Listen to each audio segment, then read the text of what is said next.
पिंपरी चिंचवड महानगरपालिकेच्या पिंपळे निलक प्राथमिक शाळेमध्ये आज पूर्व प्राथमिक विभागाच्या ड प्रभागाची क्लस्टर मीटिंग आयोजित करण्यात आलेली होती. पिंपळे निलक शाळेतील शिक्षिका सौ अनुपमा कांबळे तसेच सिंधू बाचकर मॅडम, अनुश्री रोकडे मॅडम यांनी सर्व कार्यक्रमाचे सुंदर आयोजन केले होते.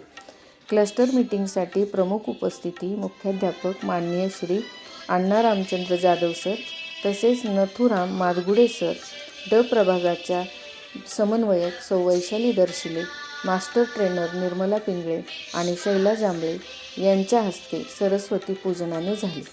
आजच्या क्लस्टर मीटिंगमध्ये मानवी मनाच्या भावना आणि संवेदना यांचा परस्पर संबंध तसेच आर्ट ॲक्टिव्हिटी, बालवर्गातील गोष्टींची 5 फिंगर स्ट्रॅटेजी या विषयांवर शैला जांभळे यांनी अतिशय सुंदर प्रकारे मार्गदर्शन केले. निर्मला पिंगळे यांनी सर्वांचे आभार मानले तसेच सर्वांना नववर्षाच्या अनेक हार्दिक शुभेच्छा दिल्या.